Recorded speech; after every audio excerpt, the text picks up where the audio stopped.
Well, hello, everybody. This is Shari Welch, and I'm here with Kevin Klauer for another issue of ED Leadership Monthly, and it is April 2018.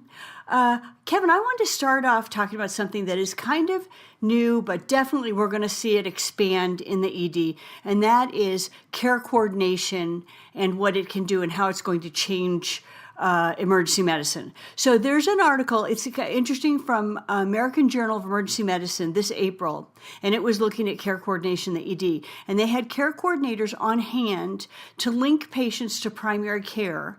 So while they were there, they had like a small interview, and the care coordinators gauged what were their barriers to this patient getting primary care and so forth. And so, and while in real time, they made referrals and got them set up to go to primary care. So the primary outcome of this study, they had the majority of patients, they actually got to a primary care doctor for at least one primary care appointment. Probably kept them out of the ER on that occasion. But then they measured secondary outcomes in terms of return visits per year. And a few other outcomes, and that was not affected. So the authors concluded that if they had low intensity care coordination, so this was just very brief encounters, not intense, not detailed, not comprehensive, that they could get nearly 50% of the patients referred out to primary care. And 2/3 of the patients were very willing to go ahead and get set up in a primary care home. On the other hand, it did not change ED patterns.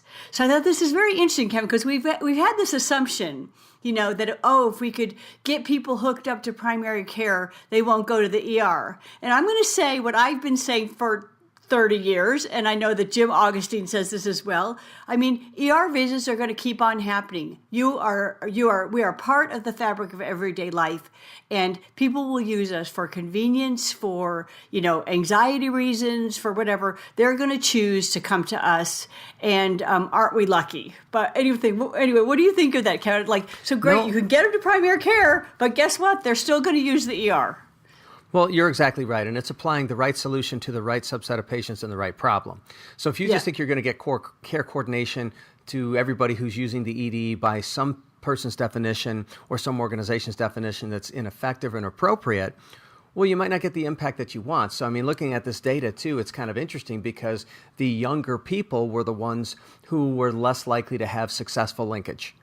Now, they were willing to accept the assistance, but the success of the linkage, if they were younger, 41 versus 45 years of age. So not necessarily a huge age difference, but that's what they found in this group of individuals of almost 2,200 patients. And I think where it makes sense too, that the linkage really had a lot to do with chronic disease as well. And I think if you're, again, applying the right resources to the right set of patients, maybe you can get the right help to them. And I'm going to go out on a limb and say something, Kevin. I still come across even small and then medium-sized ERs that have no care coordination support, no social work support, nothing like that. And I think that it's time to pressure hospitals, because this is needed. And you'll see I've got another, I'm not to steal my own thunder, I've got another article later on that talks about how you can use care coordination to prevent some soft admissions. So there's a lot of ways that care coordination needs to be in our world. It's a more complicated world. The team includes care coordination. And so if you don't have that, it's time for you to be lobbying your administration. You need it. I think you need it 24 hours a day, but at the very least, you need it for your peak hours. What do you say, Kevin? No, absolutely. And I don't think you have to intervene real time. You could set up a log of patients who may benefit, and that could be after hours. And then maybe there's somebody who comes in at a smaller institution for 3 or 4 hours as a social worker or case manager and looks at that log and says, well, I can help these 10 people that were added to the log yesterday, and they can help coordinate things for them. But again, really focusing. People with chronic medical conditions, they want the support. They want the engagement. And I think it's really applying the right people to the right problem. And this solution can't be provided for everybody. Article was interesting, too, that the insurance status and self-reported barriers to care were not associated with the success of the linkage. I know. Isn't that surprising? Yeah, that was really a surprise. Yeah. So, and here's something else that I want you folks to think about in terms of the care coordination world. It's getting more and more complex, and there are a number of different trained people with different backgrounds that can do what you think of as case management, care coordination, and so forth. And so you might want to be looking at your data to think, what is the best sort of mix or person or persons that for your ER. And I would say this, there are still very many nurse care coordinators. They are good if you have an older population with lots of medical problems. That comes in handy, that nursing expertise. Remember, there are also care coordinators / case managers that come from the social worker world. They are very good in terms of placements and disposition. If you have a huge behavioral health population, that they can really be helpful. So think about what the needs of your ER community are and your department as you're thinking about care coordination. And when you talk to your hospital, should you be recruiting a nurse care coordinator or case manager versus a social worker care coordinator? Interesting thought. Kevin? Yeah, no, absolutely. And I think in listening to you, Shari, and by the way, I'll step back and address an earlier comment. You have so much thunder, you can't steal your own thunder. Nobody can steal your thunder. So the other article won't be overshadowed by this discussion. But Shari, you provoked a thought, and I want to make a comment here that I think part of the problem is, and we're going to talk about, a couple of issues coming up too. Again, the insurance industry trying to narrow the scope of ED visits. Maybe a lot of this is brought on by not fully defining what the ED should be in the future. We know what the ED has been, and everybody is well entrenched in what their definition of appropriate ED use is, but maybe we need to further define going forward, should it be used for chronic care? Maybe it should be when you don't have access elsewhere. Of course, it's available for acute care. How about non-urgent acute care? I know that there are some definitions out there, but have we all agreed on what the ED is for? And nationally, I don't think we really have, as this continues to evolve and is creating problems. Well, in particular, providers' perspectives, I think many of us still view it as, of course we do emergencies and we do them better than anybody, but we also do unscheduled care. I think that's our view, Kevin, and many of our colleagues' view. Payers see this from a completely different perspective. And as many of the things we're going to cover in this issue point to, they are wanting to fight tooth and nail the unscheduled care version of emergency medicine. Yeah, go ahead, Kevin. You're right. And I think what we're battling over are strategies. And I think part of the problem is if we haven't clearly defined what the services are that we're going to provide in the future, and we haven't all stakeholders haven't agreed to that, then why are we battling over strategies? We're battling over strategies because some people think, and their perspective is, yes, care delivered in the emergency department is expensive. People don't need to go to the ED for minor complaints. Therefore, as an insurer, perhaps they don't want to pay for that.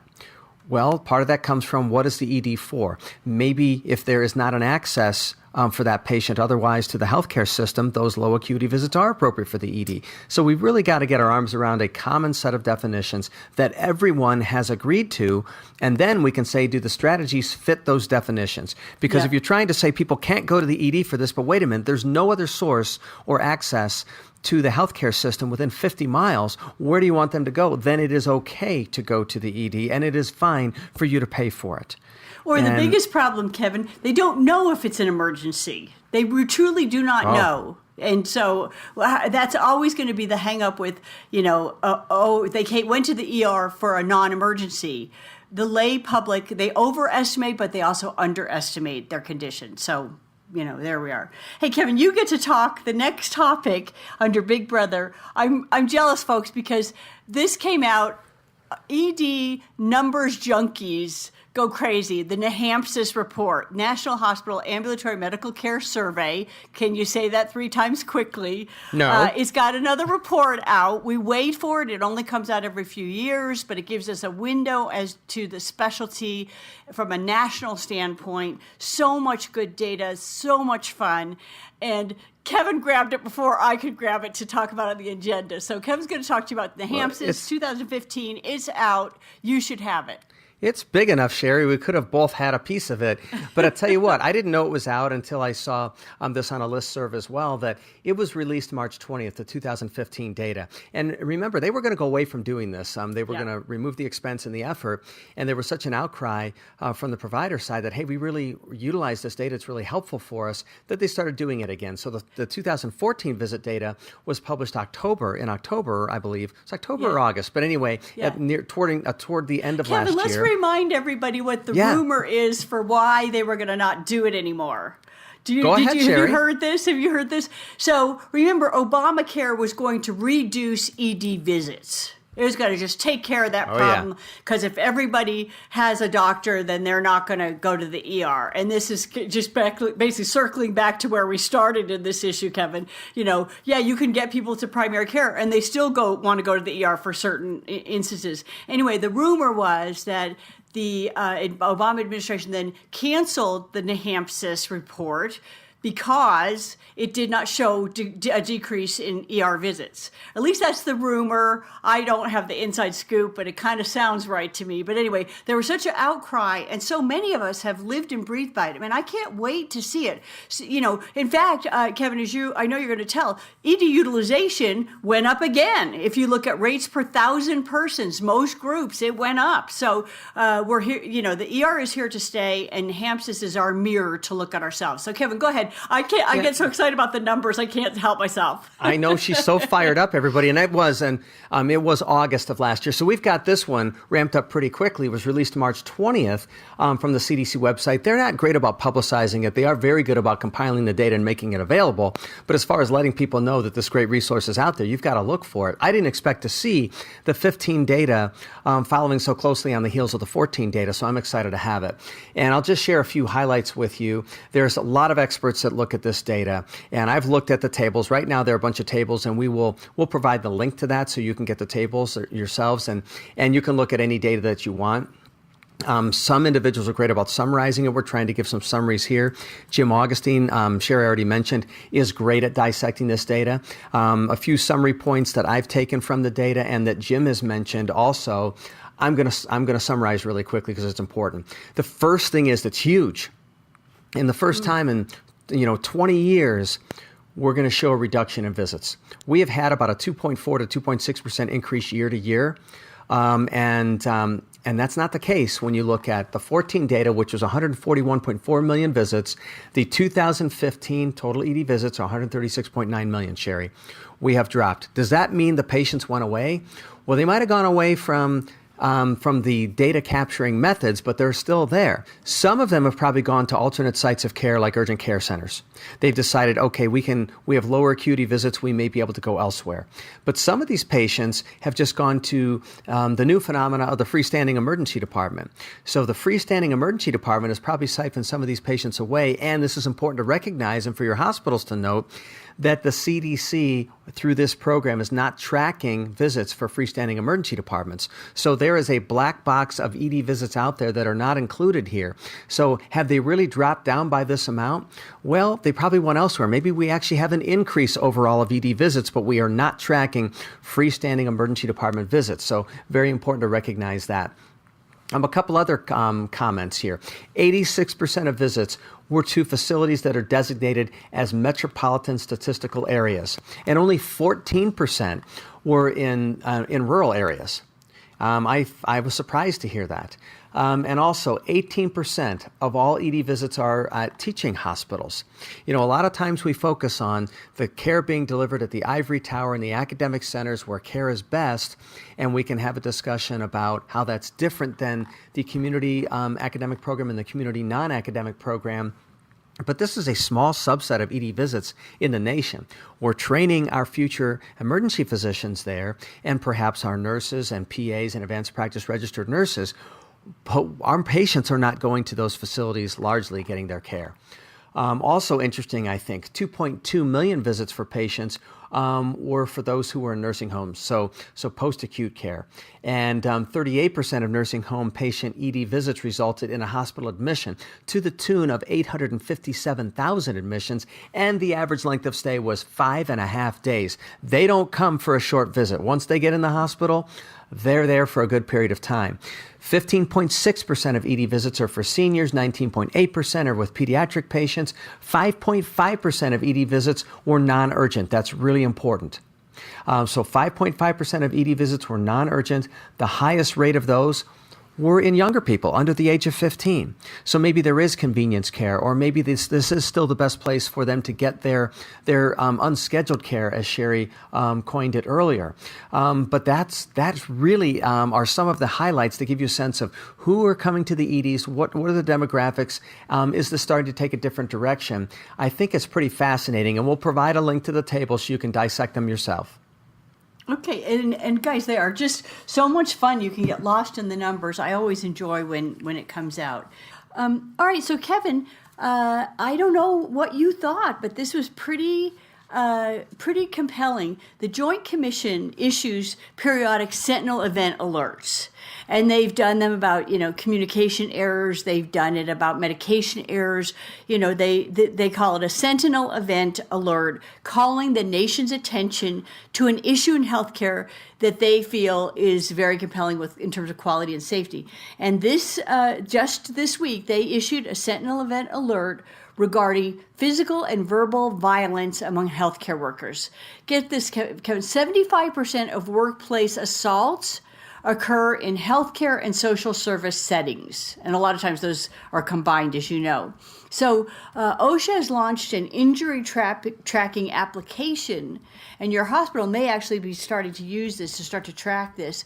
The most prevalent places for workplace violence, guys, are the ER and inpatient psychiatry. They have the most recorded incidents. And just real quick, some of the factors that are associated with violence, and I think we reviewed them a couple years ago, but always good to kind of revisit. Stressful conditions such as long wait times or crowding. Okay, does that just describe anybody's ER at about 5 p.m.? Perfect. So join the party, Joint Commission. Thank you so much for identifying that important issue. Right. We will just get a big broom and get this cleaned up right away. Yeah, I know. Well, but on the other hand, I think that it was good for them to point this out to, the world. Those of us living and breathing the ER, we have known this for a long time. If there's going to be the dispensation of a diagnosis, believe it or not, a diagnosis or prognosis, that ratchets up the chance for violence. How about that? Stressful time again, right? If you don't have good security training and staff training, if you've got gang activity in your region, domestic disputes among patients or visitors, that's associated. Of course, weaponry associated. Understaffing, especially during visiting hours. And I would think that there's a lot of hospitals that would be guilty of that, Kevin.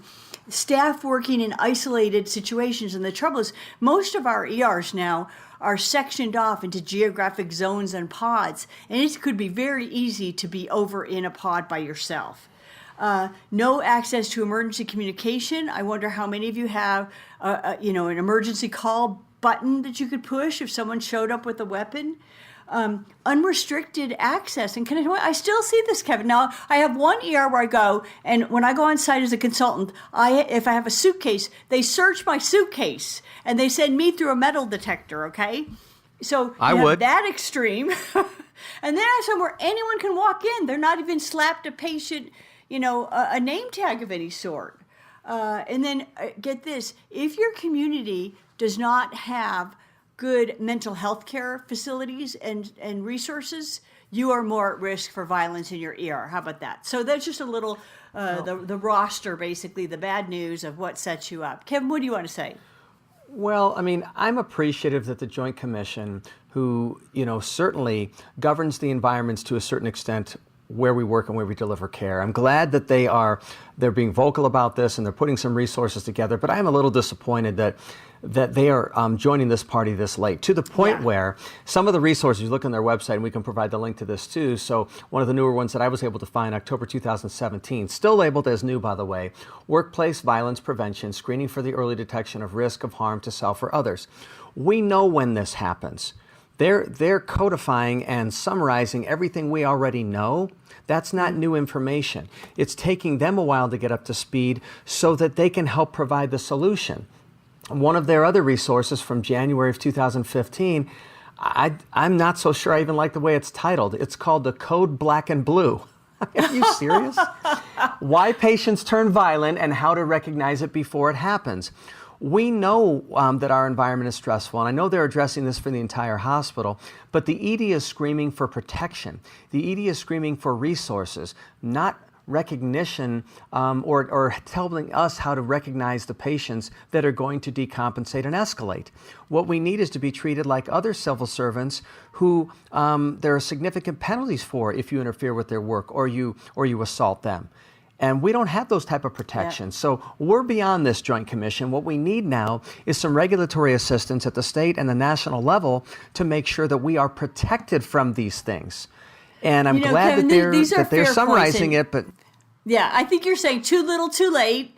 And that's a fair point, because we were talking about this 10 years ago, and now they issued their Sentinel event alert. And you're right, we need protection. We don't need, I think we're getting very good at recognizing who's going to blow. Most of us get some training, have experience, and so forth. But there are little things, Kevin, that I still don't see. Like, let me ask you folks to look at this. When you go in your ER, where you have blind corners, do you have curved mirrors that show you around that blind corner? If you don't get them, they are not expensive, and they are actually a very important safety feature if your layout has a lot of blind corners. Can I show it? I just did a mid-track, Kevin, where we created a small internal waiting room for patients in the mid-track who are just waiting for the last results to come back in. So it's a little internal waiting room.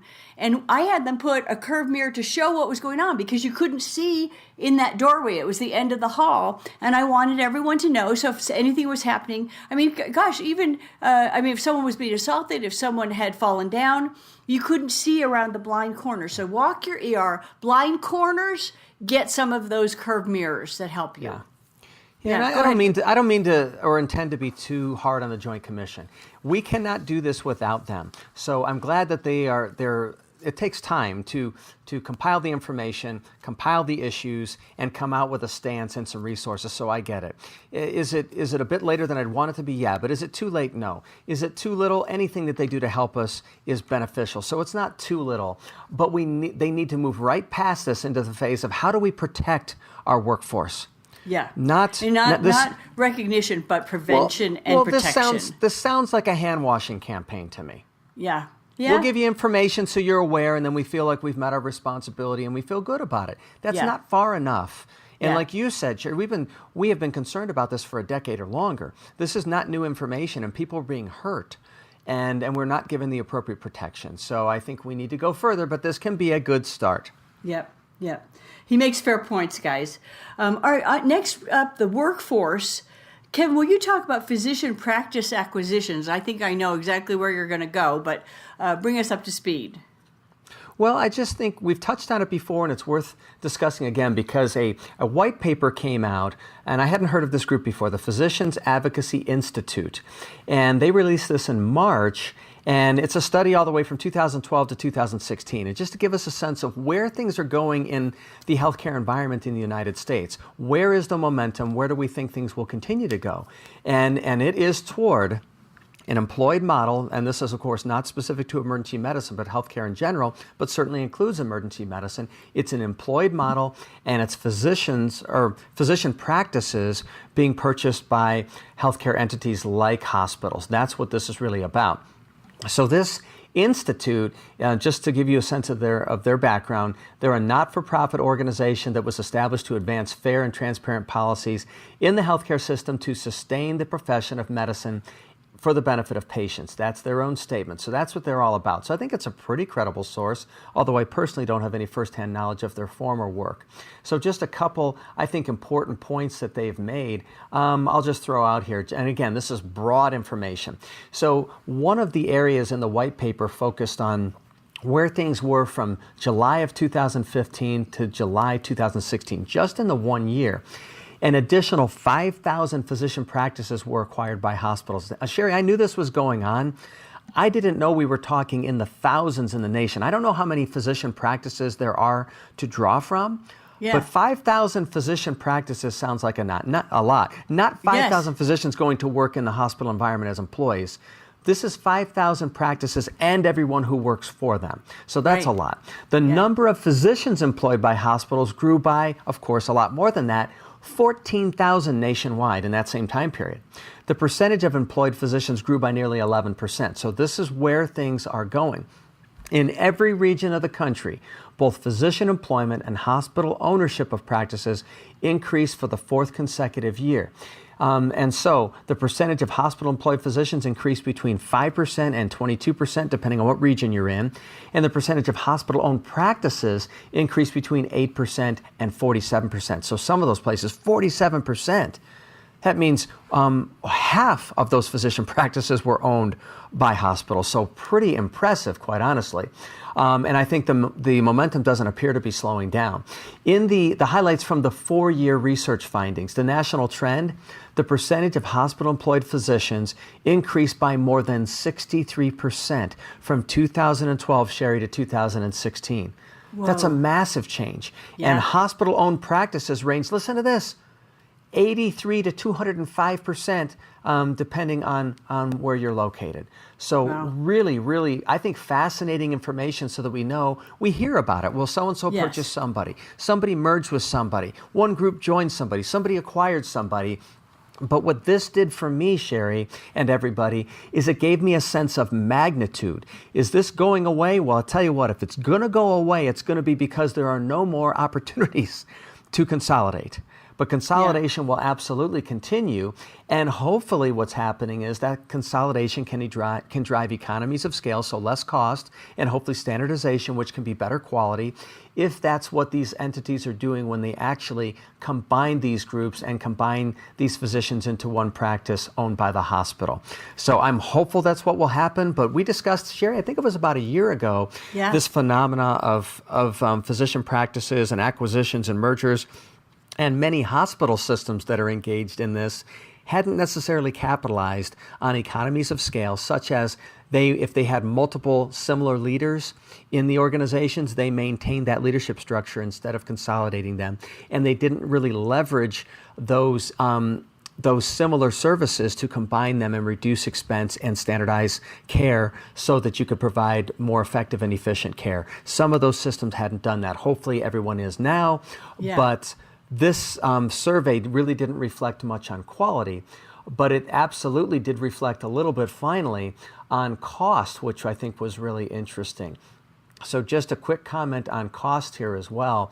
When you looked at providing certain services like cardiac imaging, colonoscopy, and evaluation and management codes, when you took a look at that, well, the physician office was actually less expensive in all those 3 areas than an outpatient department of a hospital. So this could result in increasing healthcare costs. And I don't see a plan here anywhere that says, well, if we're going to spend more, it's going to be because we're going to add value. This is merely a transfer of ownership and structure. Yeah.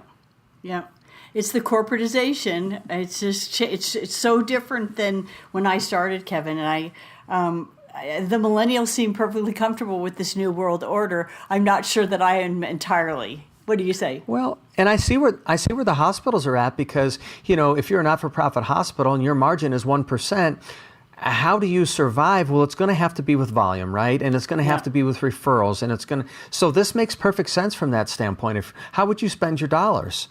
I mean, I think it's really making sure that you have a decent referral base, and that you have the right specialties and specialists within your community and your network and your facility. So it makes sense, but it does potentially create less options out there, and we'll have to see where this goes in the future. Yeah.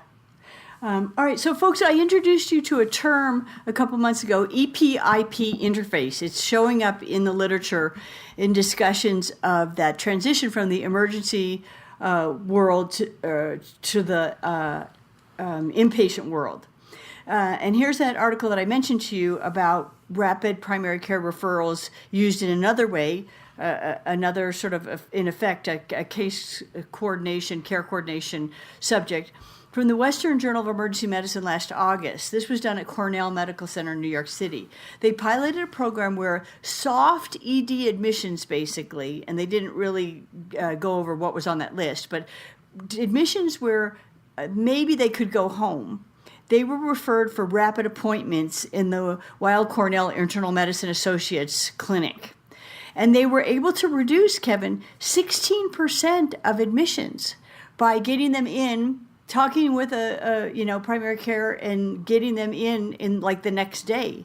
And 73% actually showed up for their appointments. Remember, sometimes the population we're dealing with, and I hear this all the time, the thing is, if I send them out, they'll never show up at their appointment. They'll never show up at follow-up. And that's, one of the worries that we have about some at-risk populations. In any case, there were no increases in readmissions or ED revisits in the group that did not get admitted and just got referred out. So that's kind of a neat, is that an opportunity for us to engage care coordination, get quick referrals, and maybe not admit some of those patients? Remember, the biggest cost in healthcare are incurred on the inpatient side, to be sure. So if you can reduce inpatient expenditure, then that's going to be a good thing. And I, like I say, I thought this is the beginning of the tipping point that I believe you're going to see more and more studies looking at care coordination interventions at the ED level. All right, so folks, next up, let's talk under legal eagles.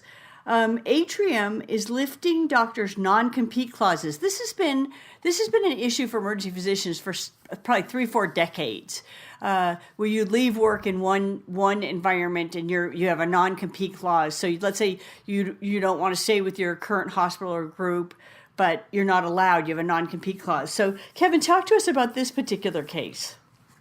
Thanks, Shari. I think this particular example is really interesting because there was actually a lawsuit filed. It's not specific to emergency medicine, but it really challenges the premise of whether these restrictive covenants or non-competes are really enforceable. And we know that, the beginning concept that supported these, and it wasn't exclusive to medicine, but it really should be designed to protect a very narrowly focused business interest. So if you opened up an ice cream stand and you spent a lot of time and energy and making sure you got the permits and you developed a special kind of ice cream and you did all this right stuff, and then one of your employees somehow took all of your ideas and took all of your resources and interfered with your business and opened up one across the street, or even just somehow was able to get your permit and delivered your service, that's not really fair. That's what these are designed to do, which to me, to a certain extent, does make sense.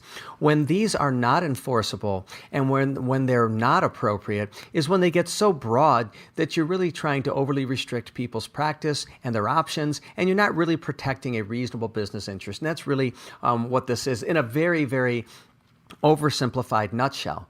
What was interesting is Atrium, who I guess that is a name change recently. I hadn't heard about it.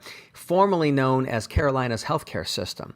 So this was in I guess, Mecklenburg County in Charlotte. There were 90 physicians with the Mecklenburg Medical Group. And they said, listen, we don't want to abide by this. We think it's, again, the term overly broad was used. And we are not allowed to practice in the area for a year. And so the organization looked at this and they've decided to waive it, which is probably a really good move forward for a lot of people. This may have been in their agreements for quite some time, intending to protect a narrowly focused business interest and maybe expanded beyond there. So let's talk about some of the points here. And by the way, this is summarized in Modern Healthcare by Tara Bano, and this came out recently. So some of the points here is and what the physicians were trying to avoid, and what Atrium was saying was to ensure continuity of care for patients. Atrium wrote that the physicians will continue practicing at its Mecklenburg Medical Group offices through August. So through this lawsuit, they were able to come to that agreement. The health system added it will offer new employment agreements in hopes that some physicians will opt to stay within the system, noting that not all of those physicians have signaled that they really want to leave. So what this prompted also is a further negotiation to do the right thing for the physicians. And here is a quote: "Our wish is that all of these physicians will stay with Atrium Health and join the other 1,900 doctors who provide care for our patients. So this discussion has been fairly fruitful. In response to Atrium's announcement, Mecklenburg Multi-Specialty Group, the name of that practice we talked about, wrote that it is pleased Atrium appears to have granted the physician's request to operate independently. So they could form another group if they want to, but what Atrium is doing is saying, let's make it reasonable and worthwhile for you to stay. And I did pull the actual claim in the suit. And just to give you a sense, this isn't necessarily every restrictive covenant or non-compete clause. If you look at section 102 in this lawsuit, I'll read it to you.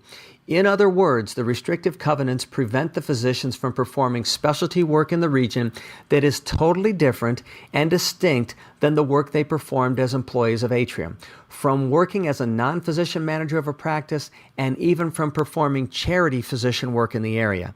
This is what we're talking about that a lot of people don't hear about. That's overly broad. That's not protecting a narrow business interest. Like, wow, I've built a business and I don't want my employees to interfere with it or undermine it or take it from me.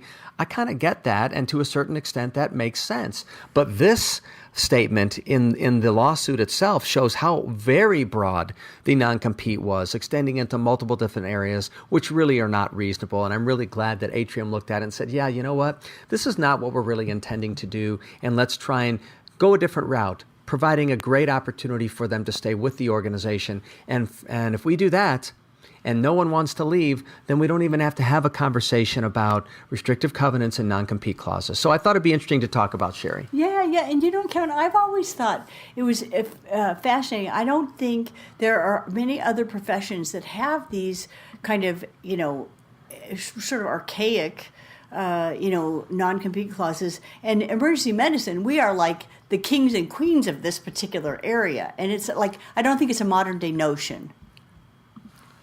Well, and I think that's, I'll be honest with you, I'm glad you brought that up, and I think that is a misconception in medicine and emergency medicine. A non-compete clause wasn't something that was generated for the protection of practices or contracts within medicine, and it certainly didn't start in emergency medicine. This is a component of contracts law. So it's not, I think some of us particularly, and I used to believe this, that when we heard so much about it in emergency medicine, we believed it was kind of a crafty notion utilized by people in emergency medicine to not allow people to work where they wanted to and to have leverage over the physicians. This is not an emergency medicine concept. It is not a healthcare concept. This is a legal concept in contracts law, and with appropriate application does make sense.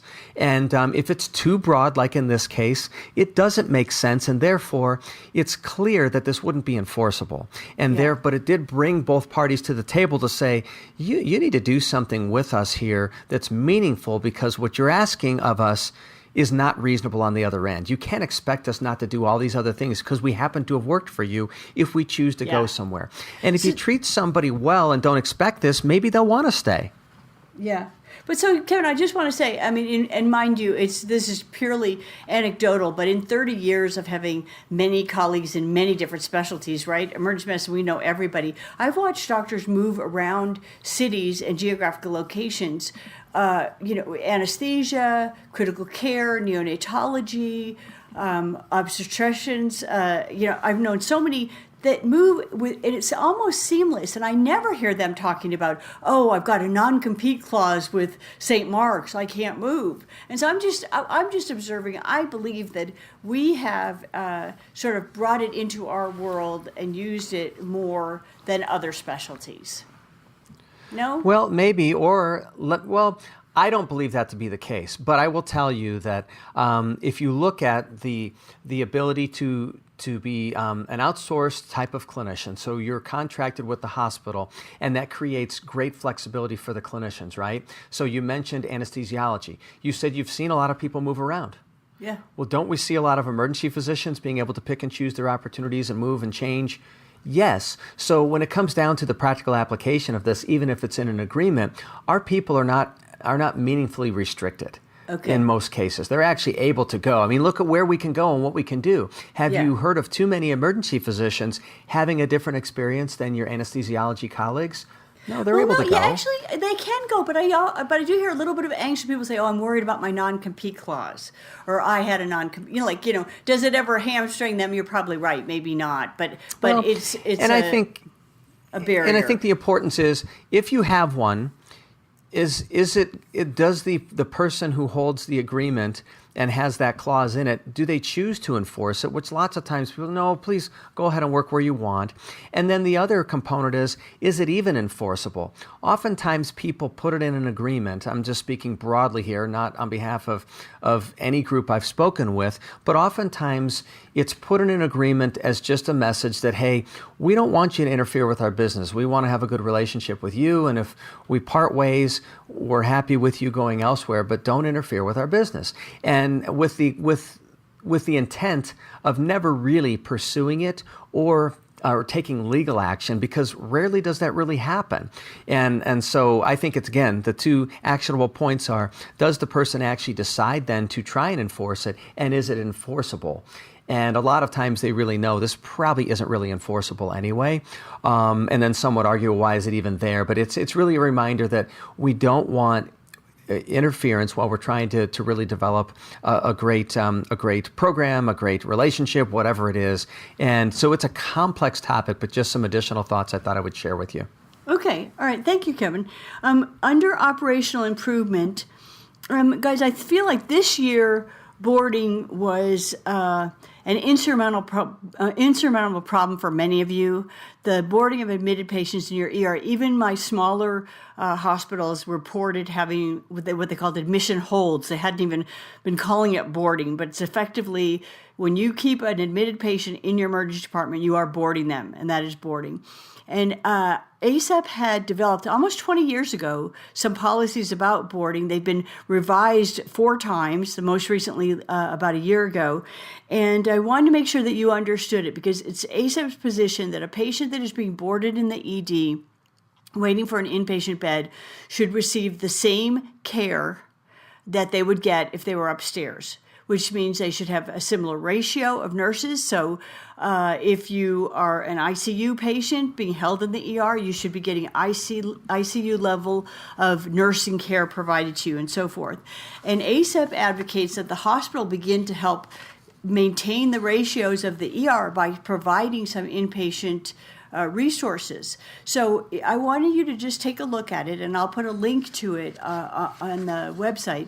And encourage you, if you haven't already done so, to have a very specific boarding policy. Maybe you just take ACEP's boarding policies and bring it into your organization and get improved through the MEC. But you need to have them, because what's caught people unawares, Kevin, is this year they found themselves with very high numbers of inpatient boarders and no clear ownership.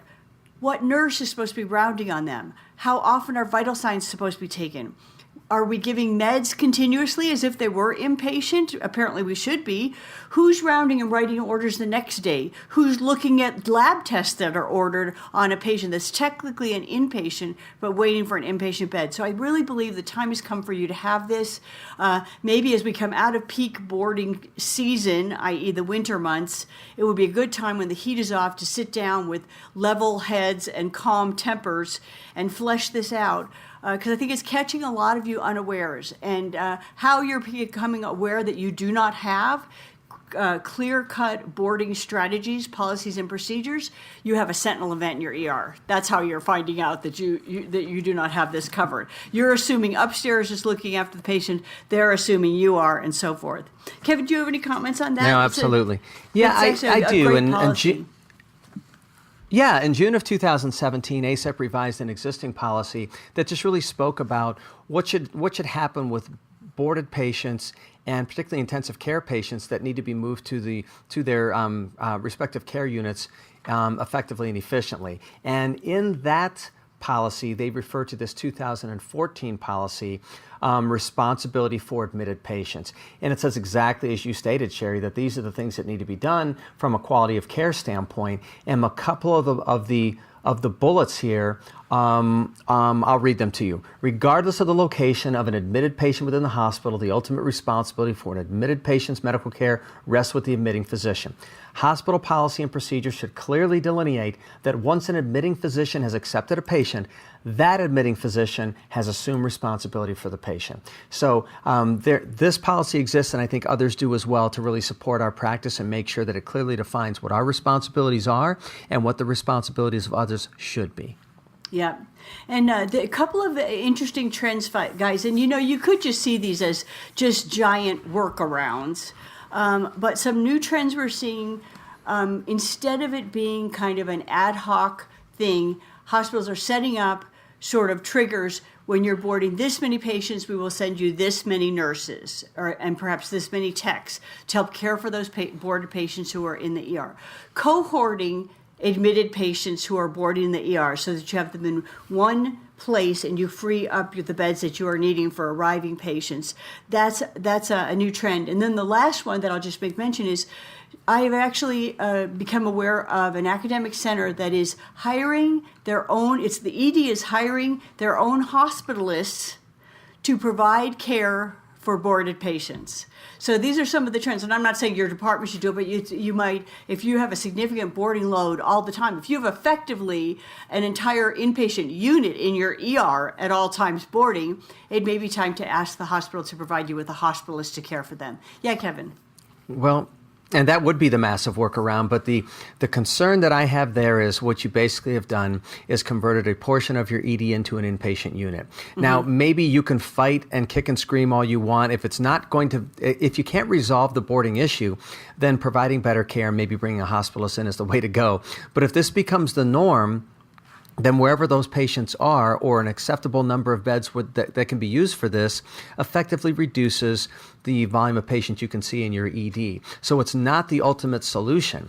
And I think I believe that if we start to develop elaborate workarounds like this may become the norm, which ultimately won't really resolve the problem long term. And I'll give you this as a teaser for a topic that's coming up in a couple of after a couple more topics. The other ultimate workaround is the express admission unit. You've heard of it. We've come there. We've looked at it. We've left it. We've come back to it. Here's the rub, folks. If you need new beds, we're looking at $1 to $2 million per new inpatient bed. That's how costly this is, Kevin. Which is why if you wanted a new, say, 14-bed unit, think how prohibitive. That could be $25 million there to get that up and going. And so what's happening is a lot of places are finding space adjacent to the ER that they can cohort and hold admitted patients. Now you have to work out who's responsible for them, who's providing nursing care, who's providing doctor care, and so forth.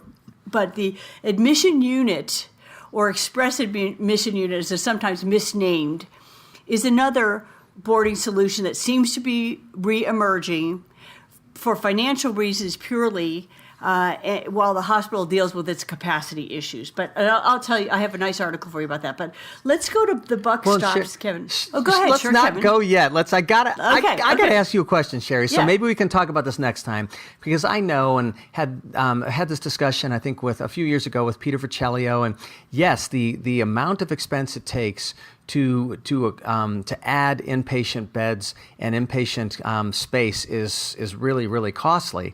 But when you bring out a number like that, I would love to know what goes into that cost. Because when you look we talk about adding a bed, we think about the bed. Now, I've looked at them and I've decided not to go with it for expense and because I don't need all the automation. But look at like a Craftmatic adjustable bed. It's like a couple $1,000s, right? You know what I mean. I mean, building a bed in a space okay. Well, I know. So it's the whole thing. Leg, so folks. It would be really. He's pulling my legs. It would be really interesting. No, it would be really interesting to know what goes into that expense equation, and why is it so expensive to add inpatient space. It would be fun to talk about that. So if we have it, Shari, we should bring it back next time. Yeah. Okay, fair enough. All right, under the buck stops, HHS has proposed some Medicare payment rules that are going to make things a little bit more transparent. Kevin, can you talk about that? Well, yeah, the devil may be in the details, but April 24th, this was published in the Washington Post, Health and Science. Here's the title. Health and Human Services proposes Medicare payment rules to encourage hospitals to be clearer about prices. So that sounds like a good thing, but depending on how it is done, it may or may not play out the way it's intended. So here are some of the quotes from the article. The Trump administration is proposing to rewrite rules on federal payments to hospitals treating older Americans on Medicare, making it easier for patients to see the prices of procedures and care.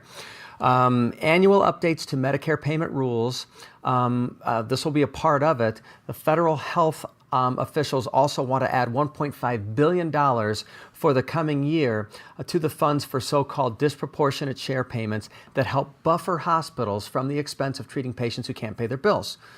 The increase is a sign that the government expects an influx in uninsured patients. I thought that was really important. It was kind of a side note in this article, but when you're going to add $1.5 billion in the upcoming year for disproportionate share payments, you think patients are coming that you're not going to get reimbursed for, and it could really hurt the hospitals. So that's coming also. They said the revisions that they seek to make should motivate hospitals to improve electronic medical records while eliminating certain measures of the quality of care that the government now requires them to report. I think they said they didn't specify in the article, but I think 19 measures they're going to do away with, and the hospitals wouldn't have to report them anymore. Seema Verma said the goal is to move away from a system that reimburses hospitals for the number of services they provide to one that rewards them for the value of their care. This is a 1,900-page document of the proposed rule, so there's a lot in there, but this is a great summary of some of the actionable points. And they said this calls on hospitals to publish their standard charges online, but in a machine-readable form. So I don't know how easy it would be for a consumer to look at it, but they want to help insurers and other organizations analyze them. So maybe it'll be both ways, but it's definitely going to be in a machine-readable form so that people can analyze why one place is more expensive than another.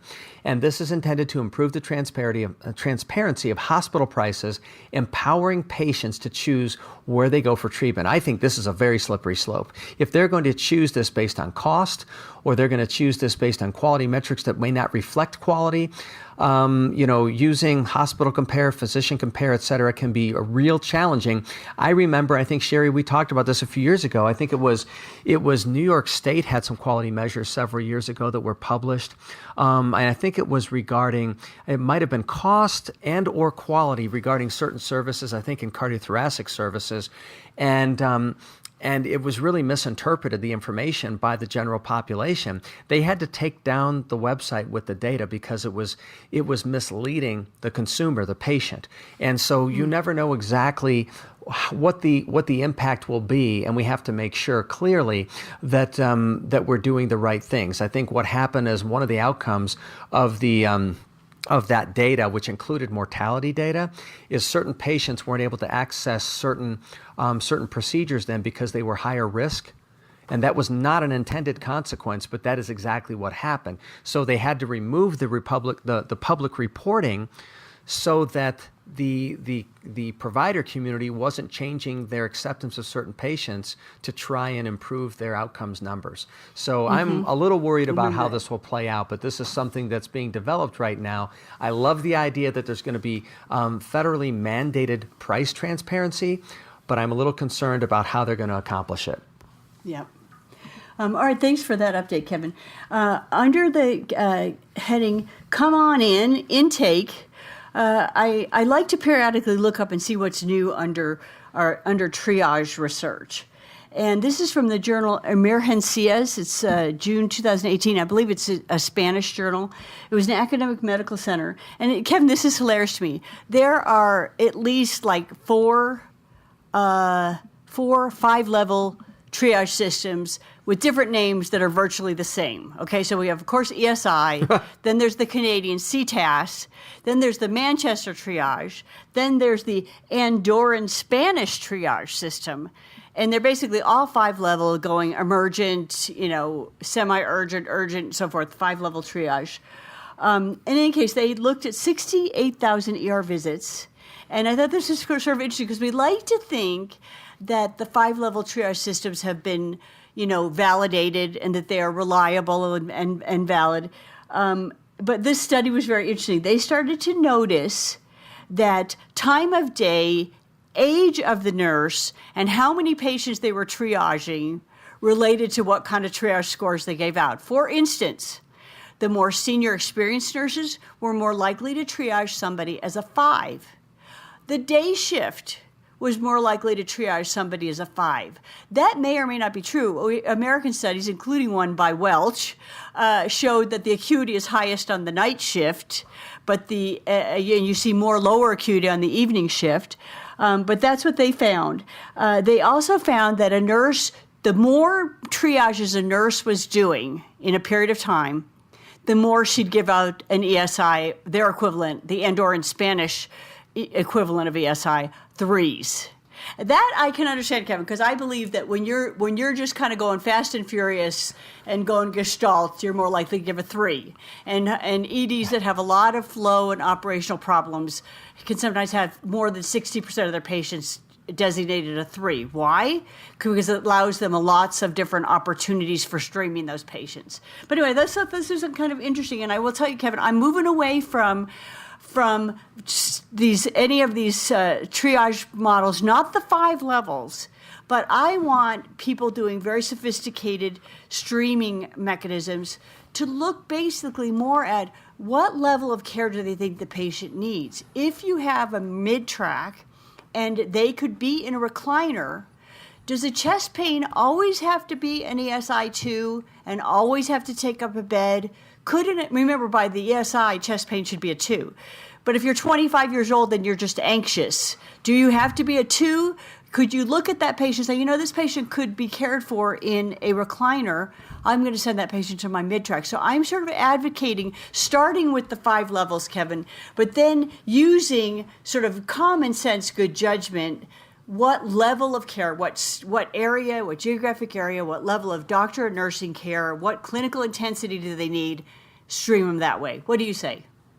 No, I agree with you, but then I think what can happen if you don't try and adhere to a well-designed triage protocol and schema is that not only will you do what you said, and I agree with, that listen, this person's young and healthy, they might need some resources, but technically it's a chest pain, but I really don't think they're at risk. They're not diaphoretic. They're not 67 years old and a diabetic with stents. It's a different patient. I get it.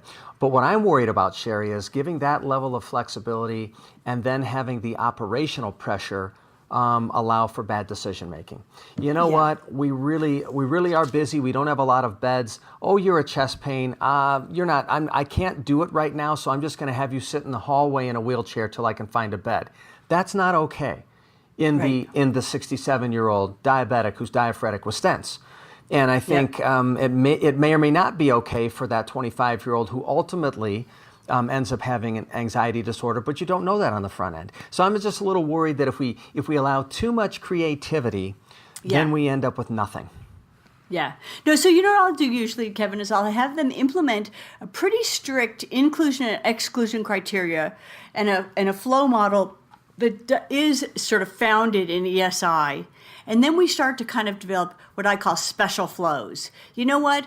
They're a chest pain under 40, no risk factor, soft chest pain. They can go to our vertical model. And that, but mind you, that's a more sophisticated level of patient streaming. But folks, this is our world now. And this is how we optimize our departments and become more efficient. It's to keep on fine tuning that patient segmentation and streaming. So, Kevin, I know. Well, I like do it. You And I would call it, because I would call it the Welch technique then. And I would say it's kind of a bolt-on to your existing triage form that in these areas, here are some things that further stratify those patients from a clinical standpoint. And that makes sense because that would improve flow and wouldn't put patients at risk, but doesn't move it entirely to just use your judgment. Because that would undermine the triage process. You're absolutely right. All right, under the category that Kevin despises, pill poppers. Don't do it. Sorry, it's in its 3rd year, Kevin. Pill poppers for talking about opioids. You're going to talk about IQVIA. First of all, you're going to tell us what's IQVIA That's right. and what they know about opioid use by state and by payer and all that jazz. Well, yeah, and I think we're going to be popping less pills. I do not like the title, but if we're going to go with it, that's what I'm going to say about it this month. And IQVIA is an organization. By the way, I don't think they needed to do this, but they trademarked. They trademarked the name and their logo. No one's going to take this. I don't think you needed to spend the money. But this is called IMS Health and Quintiles Are Now. That's what it's called. So I'm not as familiar with it, but they have tracked a lot of data at the national level and the state level regarding opioid prescribing patterns, which is really, really impressive data. We are making huge strides. I was really surprised by this. Not that we're making incremental improvement in reducing the prescribing of opioids, but that every state is, and that nationally we are. The initiatives in place, even if we don't necessarily favor one approach over another, overall and globally, what's happening is this is dramatically being improved. Let me share some of the data with you. So I'll just go over some of the key points. So nationwide, 22.2% fewer opioid prescriptions were filled in 2017 than were filled in 2013. Every state in the nation has shown a significant reduction in opioid analgesic prescriptions since 2013.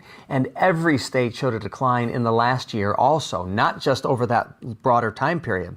In 2017, Shari, a total of 196,001,292 opioid prescriptions were filled in the U.S., representing an 8.9% decrease from the prior year. So almost 10% less from 2016, despite that 196 million number sounding pretty big. Differences between high use and low use states are far less dramatic than they were before. And now everyone's kind of narrowing the field and we're looking very, very similar. It's really, really pretty impressive. Let me give you some of the biggest gains out there just between 2013 and 2017. I'm going to rattle off some states. Is that okay? Yeah, go ahead. You good with that, Shari? Okay, yeah. I'm going with it. Connecticut, in that broad time frame, 27.3% reduction. Maine, 32% reduction. Massachusetts, 32.2%. Minnesota, 28.1%. New Hampshire, I didn't even think they used opioids in New Hampshire, but they reduced them by 33.2%. Ohio, 30%. Pennsylvania, 27.9%. Rhode Island, 33.6%. But they have increased their calamari consumption. Virginia, 28.7%. And then West Virginia, 37.6%. Really impressive. Something I also found interesting, that opioid prescriptions per capita were still more prevalent in just a handful of states, 5 states: Arkansas, Tennessee, Mississippi, Alabama, and Louisiana. They're all geographically connected. I don't know if that's coincidence or not. I have to believe that it's not. That if there's still some sort of trafficking going on with inappropriate use and sales of prescription opioids, is it because a pipeline still exists somehow between those states? Because it's very interesting that those states are contiguous. And it's pretty impressive. So I'm going to share that information with everybody. There is significant improvement and movement on this. There may be hope on the horizon. Yeah, Kevin, locally we keep hearing radio ads. Has your doctor or dentist prescribed an opioid medication? Did you ask whether you would be appropriate for some non-opioid medication? And contact us. And So big pushes, I think, in a lot of local communities. And I think given the epidemic and the deaths that we have seen as a nation, this is nothing but great news. All right, under operational improvement, I mentioned to you an express admission unit. Like I say, I do think it's a boarding workaround. On the other hand, there are places that have space contiguous to the ER that this works out like a charm. And there's an article about the finances of it in the Western Journal of Emergency Medicine. It's by Schreier and Martin, and they wrote about the economics of an admission and holding unit.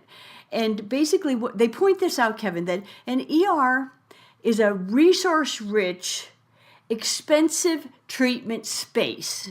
The reason being, they point out, everything is available there for the person in that bed.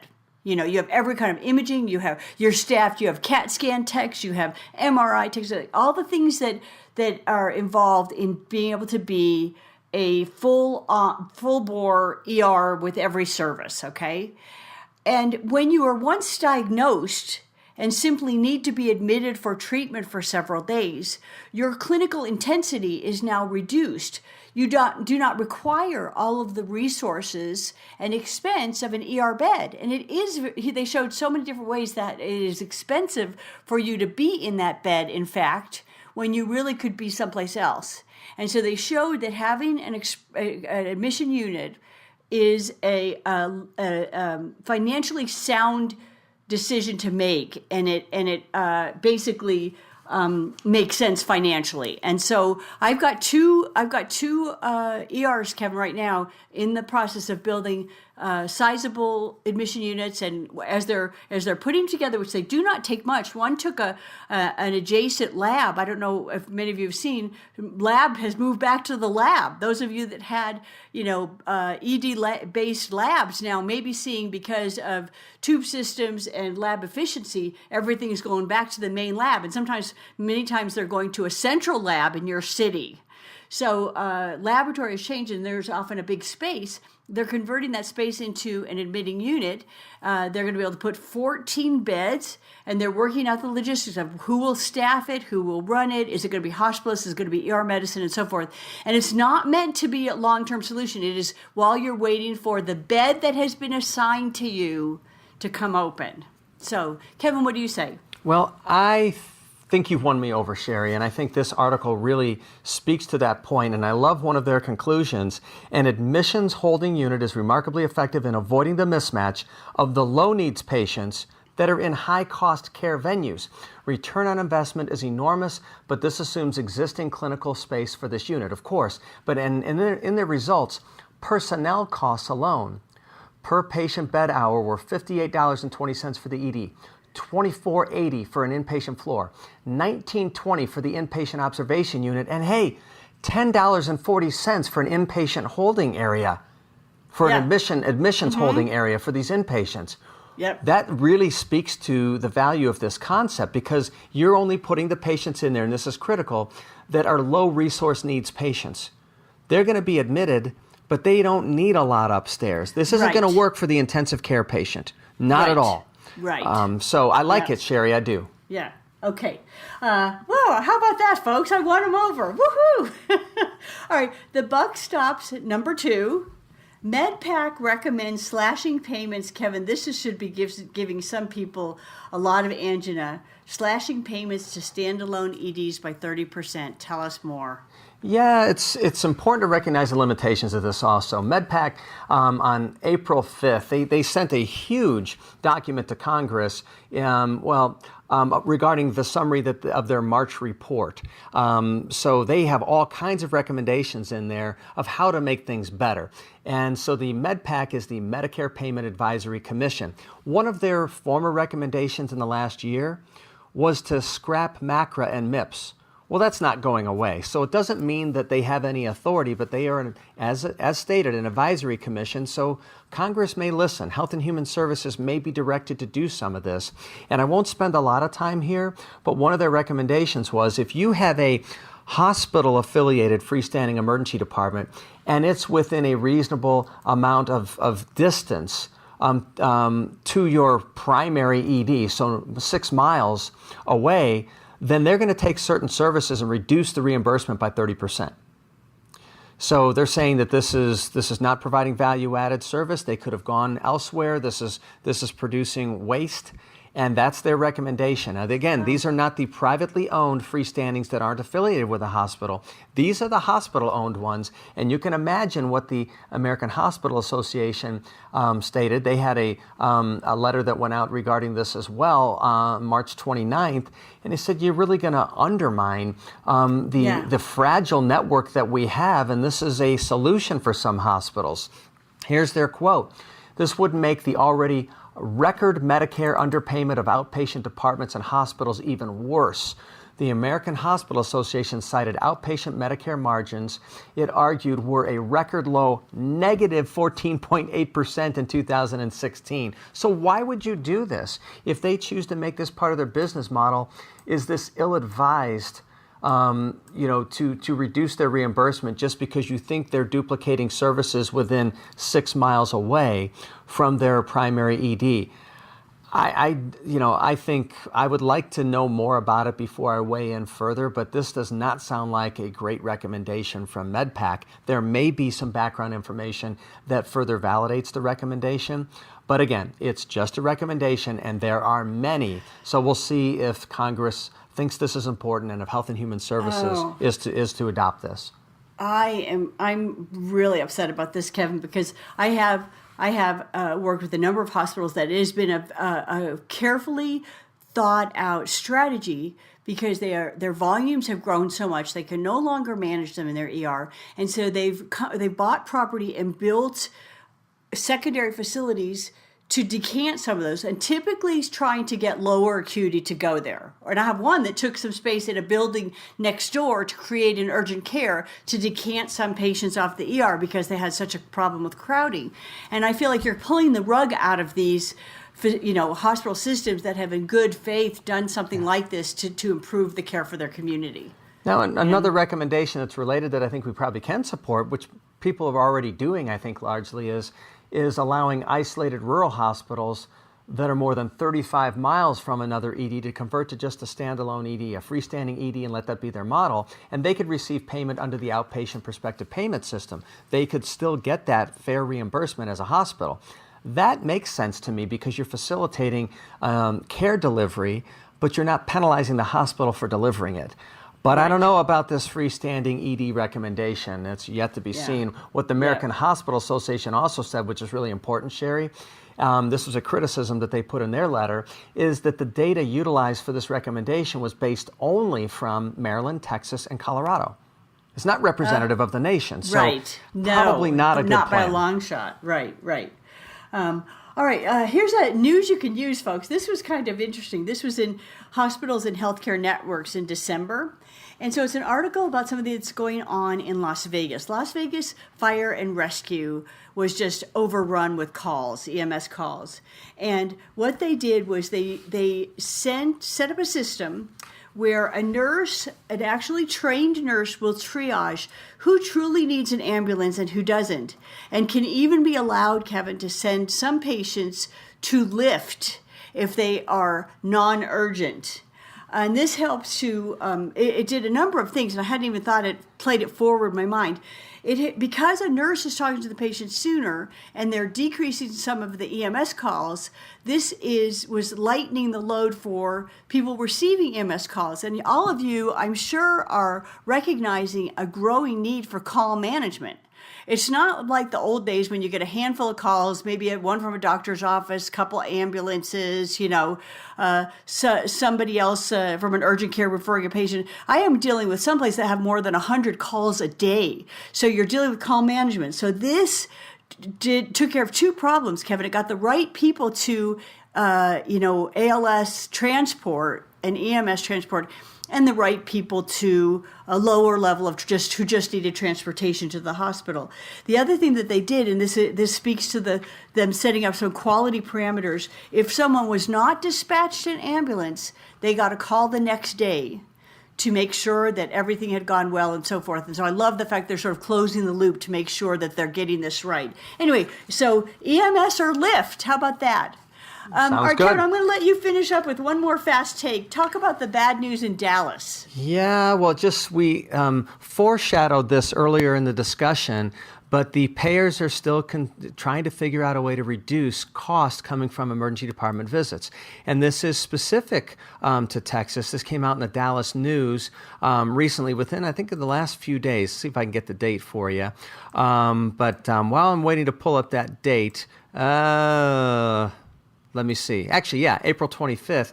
This is really about Blue Cross and Blue Shield of Texas. They are the largest health insurer in the state, and they are launching a program and policy.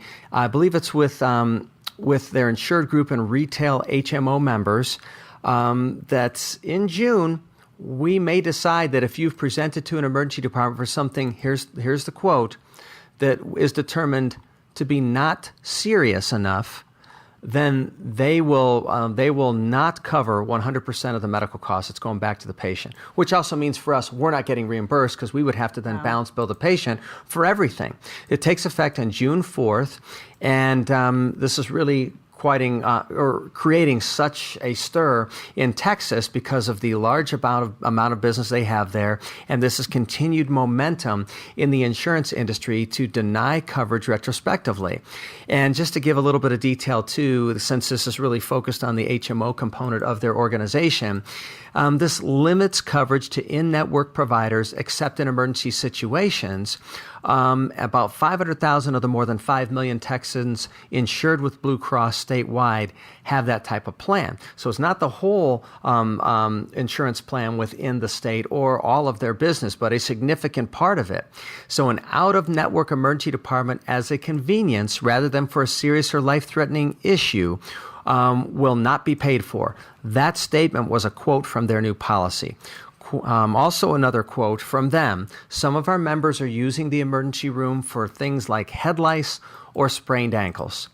And I guess on its surface, I would say, well, if you're going for lice or you really know it's a sprained ankle, maybe there's another way to take care of that. But how do you know it isn't a fracture?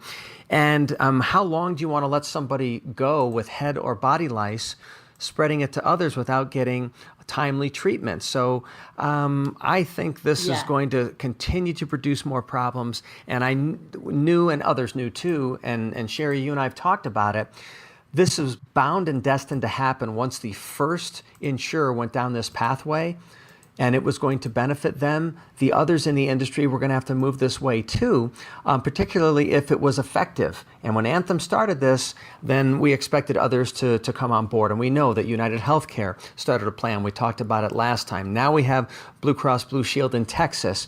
Who's next, and what kind of limitations are they going to put on access to emergency care? Yeah. Well, anyway, it's all news to me, Kevin. Thank you so much for that. And folks, we really enjoyed talking to you this month. We'll be back next month. Take a look at the website, follow those links and all the goodies we put up there for you. And anytime you want to send us your comments, thoughts about anything you've heard, we love to hear from you. We love hearing from our listeners. Thank you so much. Talk to you later, Kevin. Bye-bye. Bye, Shari. Bye, everybody. Have a good month.